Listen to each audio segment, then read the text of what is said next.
ఈరోజు ఈ వాక్యాంశము చాలా మంది కూడా ఫ్రస్ట్రేషన్లో ఉన్నారు. ఎంతమంది ఫ్రస్ట్రేషన్లో ఉన్నారండి?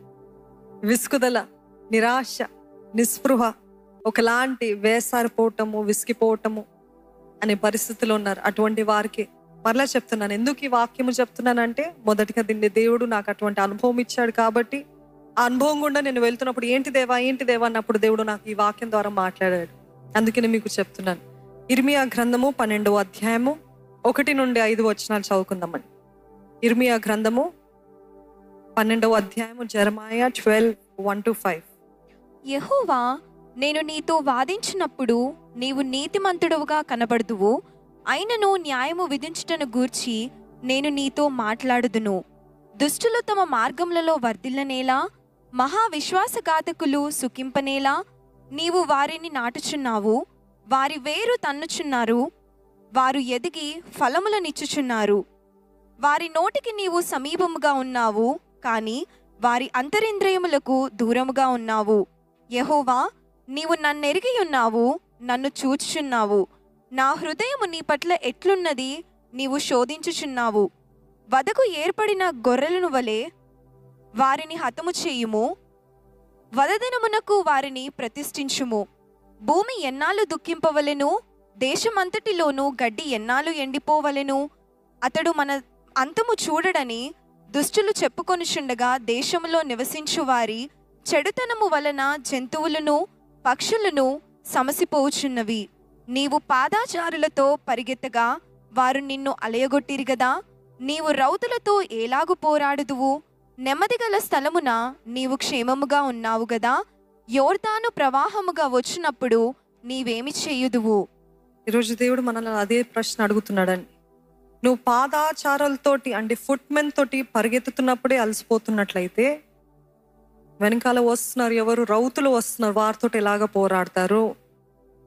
ఒకానొకసారి ఒక ట్రైనర్ లేకపోతే ఒక ఇన్స్ట్రక్టర్ ఫ్లైట్లో ఎక్కక ముందు పారాషూట్స్ చూస్తారు కదండి. పారాషూట్స్ ఆ ఫ్లైట్ నుండి వాళ్ళు ఎగిరినప్పుడు, దూకినప్పుడు వాళ్ళ పారాషూట్ ఓపెన్ చేయాలి. అది ఓపెన్ చేసినప్పుడు దాని తగ్గ ప్రికాషన్స్ ఏంటి, ఏం సేఫ్టీ మెజర్స్ తీసుకోవాలని చెప్తున్నారు. మొదటిగా ఆయన ఇచ్చిన ఇన్స్ట్రక్షన్ ఏంటిదంటే, నువ్వు దూకిన వెంటనే 10 సెకండ్స్ ఆగి, దూకిన తర్వాత 10 సెకండ్లు ఆగి, అప్పుడు ఆ రోప్ను ఓపెన్ చేయాలి. ఒకవేళ బై ఛాన్స్ జరగదు, కానీ బై ఛాన్స్ ఆ రోప్ ఓపెన్ అవ్వాలి అంటే ఆ స్ట్రింగ్ ఉంటుంది, ఆ తాడు ఉంటుంది అది ఓపెన్ చేయడానికి. ఆ తాడు ఓపెన్ అవ్వకపోతే ఎమర్జెన్సీ తాడు అని ఉంటుంది ఇంకోటి, అది ఓపెన్ చేయి. అది ఓపెన్ చేసిన తర్వాత నువ్వు మామూలుగా అలాగే ఎగురుకుంటూ తేలుతూ వస్తున్నట్లయితే, నువ్వు కింద ల్యాండ్ అయ్యే సమయానికి ఒక ట్రక్ ఉంటుంది, ఒక బస్సు ఉంటుంది. ఆ బస్సు నిన్ను ఎయిర్పోర్ట్కి తీసుకొస్తుంది.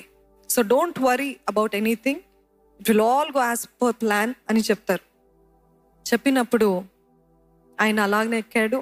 ఆయన ముందున్న వారందరూ కూడా ఆ ఏరోప్లేన్ నుండి దూకారు. వారు పారాషూట్స్ ఓపెన్ అయింది. ఈయన కూడా next in line. So he also jumped of. ఆ ఏరోప్లేన్ నుండి దూకినప్పుడు ఆ పారాషూట్ ఓపెన్ చేద్దామంటే ఆ తాడు ఓపెన్ అవ్వట్లే. ఇన్స్ట్రక్టర్ చెప్పాడు కదా ఒక మాట, ఏంటా మాట? అది ఓపెన్ అవ్వనప్పుడు ఎమర్జెన్సీ రోప్ ఉంటుంది, అది ఓపెన్ చేయి అన్నారు. అది ఓపెన్ అవ్వట్లే. ఇంకా ఆయన పరిస్థితి ఏంటి? ఆయన అనుకున్నాడంట, ఈ తాడు ఓపెన్ అవ్వట్లేదు, ఆ తాడు ఓపెన్ అవ్వట్లేదు, ఇంకా నేను ఎలాగా అసలు మనిషిలాగా ఉంటానో లేదో కింద ల్యాండ్ అయ్యే వరకు. ఒకవేళ అలాగా ల్యాండ్ అయినప్పటికీ ఆ ట్రక్ కూడా ఉండదేమో, నా జీవితం అంతా ఇంతేనేమో అని అనుకుంటున్నాడు. అదే పరిస్థితిలో మన జీవితాల్లో కూడా అండి, ఒకటి తర్వాత ఒకటి సరిగ్గా జరగట్లేదు.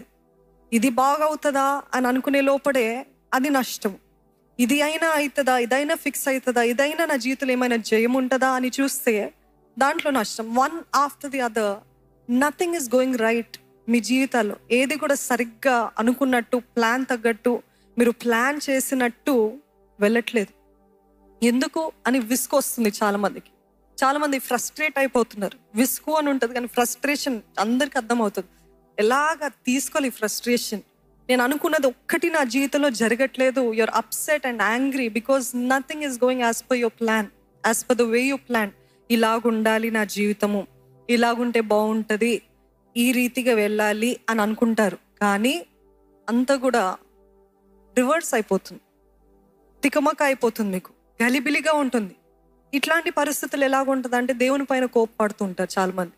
బయటేమో అందరి ముందు చక్కగా హ్యాపీగా సంతోషంగా ఉన్నట్టు, ఏ బాధ లేనట్టు కనపడుతూ ఉంటారు, కానీ లోపల మాత్రం ఒకలాంటి కోపము. ఎవరిపైన కోపము? మీ పైన కంటే ఎక్కువ దేవుని పైన. ఏం దేవా, నేను నమ్ముకున్నా కదా, నిన్ను నమ్ముకుంటే నాకు ఏంటిది, నేను అనుకున్నట్టు నా జీవితంలో ఏది జరగట్లేదు, నా కెరియర్ విషయంలో, నా వివాహ విషయంలో, నా ఉద్యోగ విషయంలో, నా ఎడ్యుకేషన్ విషయంలో అంతా కూడా తిన్నగా వెళ్దాం అనుకుంటే అంతా కూడా గలిబిలిగా ఉంది. అటువంటి పరిస్థితులు ఎంతమంది ఉన్నారండి? ఇక్కడ ఉన్నారా? దేవుడు మీతోటే మాట్లాడుతున్నాడు. You are wondering what do I do with my life, you frustrated with life. ఒక పక్కన చూస్తే బంధువులు, స్నేహితులు అందరు కూడా చక్కగా సంతోషంగా ఉన్నారు, ఆశీర్వదించబడినట్టుగా కనబడుతున్నారు, లేకపోతే నిజంగా ఆశీర్వదించబడ్డారేమో. కానీ మీ జీవితంలో ఏమో బానిసలుగా, ఇంకా చిన్న స్థాయిలో, చిన్న పరిస్థితులు, చిన్న స్థాయి అంటే don't think it's only materialistic, అన్ని విషయాల్లో కూడా వారందరూ ఒక అంత లెవెల్కి వెళ్తే నేను మాత్రం ఇక్కడే ఉన్నాను అనే పరిస్థితులు మీరు ఉన్నారేమో. వాళ్ళు అంత భక్తి కూడా చేయని వాళ్ళకేమో ప్రమోషన్ వెంబడి ప్రమోషన్ వస్తుంది, నేనేమో ఇంకా అడుగునిపోయిన స్థితిలోనే ఉన్నాను. వాళ్ళేమో ఇంత మంచిగా కొత్త ఇల్లు కొనుక్కుంటున్నారు, ఇది చేస్తున్నారు. చాలా మందికి ఆశీర్వాదం అంటే ఇవే. ఏంటిది? ప్రమోషన్, కొత్త ఇల్లు, ఇవన్నీ ఆశీర్వాదాలు అనుకుంటూ ఉంటారు. నిజమైన సంతోషము, సమాధానము అది దేవుడిచ్చి అన్నిటికంటే విలువైన ఆశీర్వాదం అని నమ్మట్లేదు. కానీ ఒకవేళ మీ జీవితంలో మీరు ఎంత ప్రయత్నించినా మీ ముందున్న వారే వెళ్ళిపోతున్నారు. వాళ్ళు వెళ్ళిపోతూనే అన్నారు, దూసుకుంటూ వెళ్తానే అన్నారు, కానీ మన జీవితం ఏమో స్టక్ అయినట్టు ఉంది. చాలా మందికి వచ్చే ప్రశ్న ఏంటిదంటే, నేను ఇంత పరిశుద్ధంగా ఉన్నప్పుడు, when I'm staying so holy, nothing seems to change, ఏది కూడా మారుతున్నట్టు కనపట్లేదు. నేను నా భక్తిని, నేను ఇవన్నీ ఆచరిస్తున్నప్పుడు, దేవుడు మాటలు అన్నీ కూడా ఆచరిస్తున్నాను, చూచా తప్పకుండా నేను ఆచరిస్తున్నాను, కానీ నా జీవితంలో ఎటువంటి మార్పు లేదు. ఫ్రస్ట్రేషన్, విసుగు, నిరాశ, నిస్పృహ, ఏం చేయాలి, అసలు ఆగిపోవాలి, అంత వదులుకొని ఇక్కడే ఉండాలా, ఇంకేం ప్రయత్నించకుండా మొత్తం కుప్పకూలిపోతాను అన్న పరిస్థితిలో ఉంటున్నారండి చాలామంది. ఈరోజు అటువంటి వారితోటి దేవుడు మాట్లాడమంటున్నాడు.